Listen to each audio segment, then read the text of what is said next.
Not everyone knows what a Bothy ballad is. What does it take to get a Bothy ballads on the map? Yeah, Slap a 4/4 under that, get fucking tick drums. I was joking with my friends. The formula that everyone was hitting was to take club music and infuse traditional music with club music. we were laughing so much, but then we started to take it seriously because it actually sounded good. That's the thing, and that's where the lines blur, because it's like we did it for a laugh, but we also enjoy it. We just got a massive agricultural boner over this music. This is an old Bothy classic, Ken. Ballad Muir, Ken. OG. An OG. Why?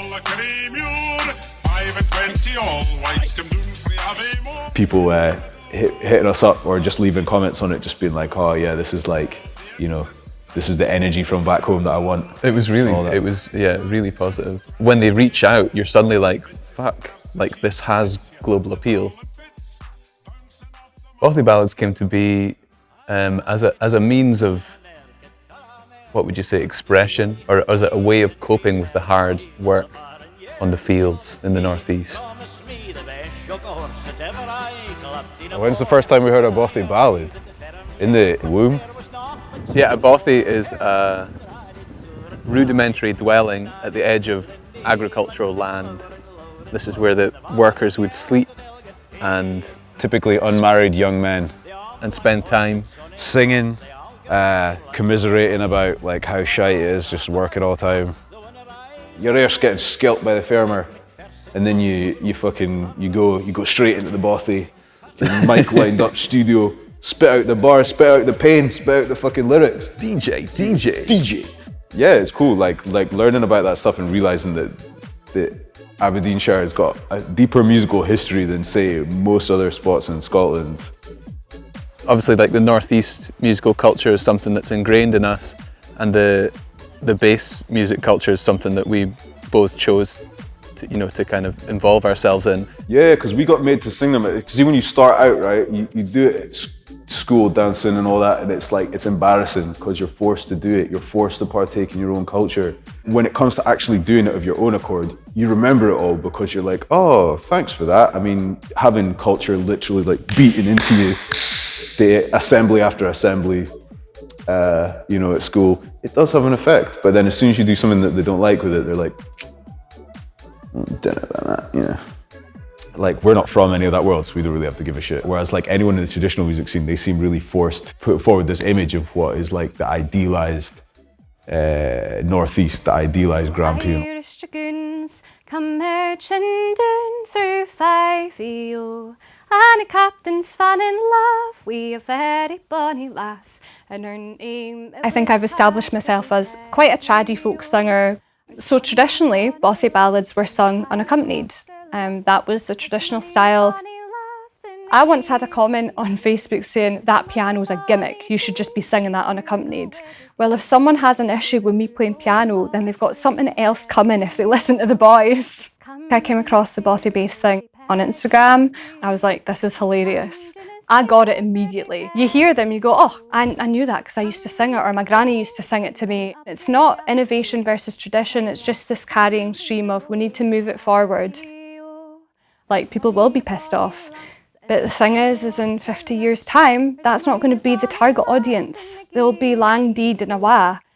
And it's quite a beautiful thing to pass down songs from a generation to another. But the way to do that is to engage younger audiences. The guys do it very well. Iona, when she got in touch with us first and just started like replying to things on Instagram and all that, like heard from her and like obviously knew she was from a very traditional background. For her to co-sign that was decent. The original mix that we did was based on a competition that we put out to gather musical productions that are either based around or sample from Bothy ballads, but also other Scottish music. We're all featuring with Bothy classics. If the Brazilians can get laldy with baile funk, It's to say that we kind of remix our classics for the young loons and quines for modern day. boom, hot happening. But then we had to kind of close it back in again because we opened up the whole of Scotland. We realised this was the problem in the first place, was that it just got kind of flooded with what you'd call Celtronica But we're not like the first people that come along and be like, Scottish music, electronic music.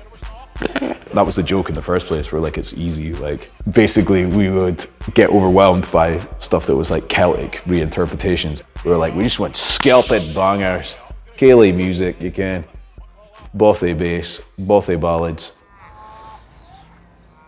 Moo! Had you fucking wished, man?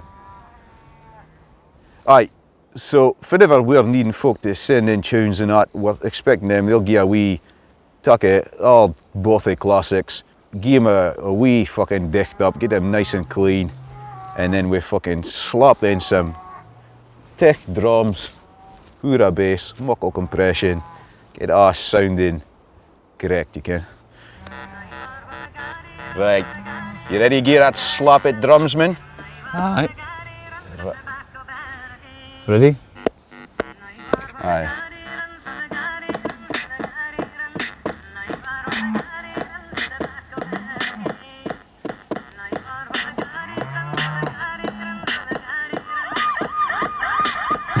Bolus. Semi-regularly had folk ask like, are you serious? Are you taking a piss? Like one of my mates the other day, like one of our pals from London, he was like, I don't know, whether I should take this seriously or not. And I was like, bit of both, man. Mate, the people who originally made the music made it for a laugh. And Made it to cheer themselves up. Yeah, cheer themselves up. We're proud of where we come from. We're proud of being Aberdonian. I mean, Aberdeen Manny said it himself. He was like, oh, I'm glad that the youngins are getting into it through this. Hi Instagram, Aberdeen Manny here. Aberdeen Manny here. Aberdeen Manny here. Feed the in men. Ken, a lot of folk will Ken, look at my Instagram posts and they really like it because it's how their da, their grunny speaks, Ken. I like what they're doing so much because they're blending, Ken. That's what culture is, that's how it grows, Ken. Because they're blending, Ken, new banging techno tunes with all, Ken, Doric songs and that. It's important to keep your culture, is it? Because if you do keep it, it's not going to be here anymore. So you have to be proud of it. Well, it's important not to take things too seriously because things aren't serious anyway, are they? Ken, life's just a bit of laugh.